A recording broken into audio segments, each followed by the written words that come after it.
আসসালামু আলাইকুম। আমি প্রকৃতি খুব পছন্দ করি আর প্রকৃতির সাথে থাকতে পছন্দ করি, পাখি পছন্দ করি।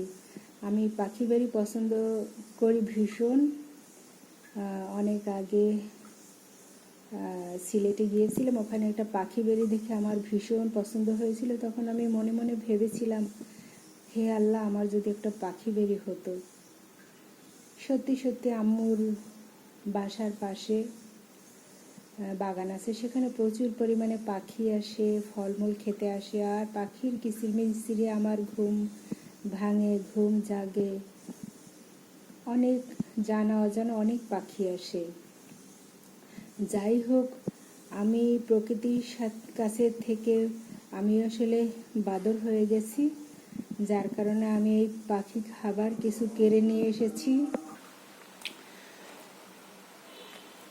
প্রকৃতির কাছে থেকে আমিও আসলে বাদর হয়ে গেছি। অনেকে তো আদরে বাদর হয়, কিন্তু আমার তো আসলে আদর করার কেউ নেই। আমার ময়নারা তো এখন আর আগের মতো আদর করে না। যাই হোক, সেই জন্য আমি অনেক পাগলামি করি।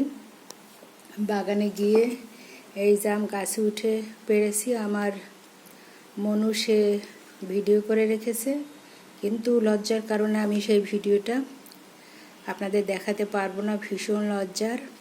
যদিও গাছ লম্বা ছিল না, গাছ অনেক বড়, কিন্তু একদম যে মাঠের সাথে মিলে গেছে, অনেক বড় গাছ। সেইখানে আমি বেয়ে বেয়ে উঠে জাম পেরেছি। একদিন আপনাদের সাথে গাছটা দেখাবো। এই যে দেখুন, পাখি খাবার আমি কিছুটা হারভেস্ট করেছি। আমার কাছে ভীষণ ভালো লেগেছে, কারণ এই জামটা পাড়ার পরে এখন বর্ষা শুরু, আবার আরও কিছু হারভেস্ট করা হয়েছে। গাছে একদম আম নেই। তারপর আমি বললাম, বাবলু শোনো চলো আমি যাই। বাবলু বলে না, নেই। পরে অনেকটা আম পেয়েছি, আম পেকেছে ভীষণ। এই আমগুলো খেতে ভীষণ টেস্টি হয়। আমে আঁশ নেই, বিভিন্ন গাছ থেকে একটা দুইটা কুড়াইতে বেশ কয়টা হবে, 30-40টা হবে। আর এর মধ্যে আবার আমার ভাতিজেরা এসে গেল। ভাতিজেরা এসে আম পারলো, তারপরে এই ভাতিজাদের কিছু দিলাম। দেওয়ার পরে এই কটা অবশিষ্ট যা ছিল আমরা নিয়ে এসেছি। ভাতিজারা খালি কি বলবো, খুব বায়না ধরে, সেখান থেকে চুরি করে নিয়ে যায়।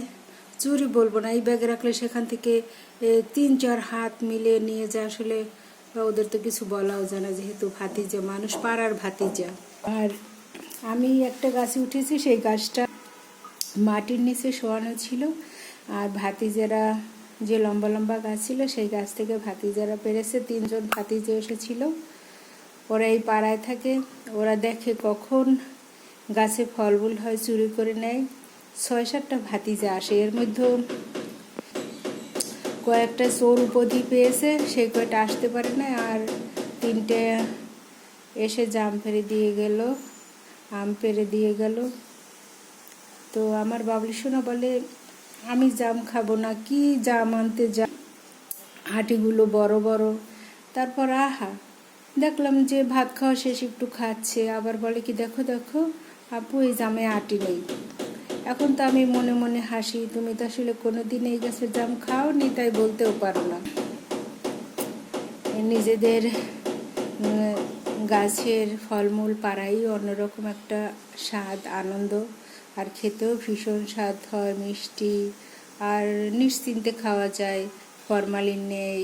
তারপর দেখতে কত সুন্দর, কাঁচা পাকা বিভিন্ন রঙের আছে, এগুলো ঘরে বসে বসে পাকবে।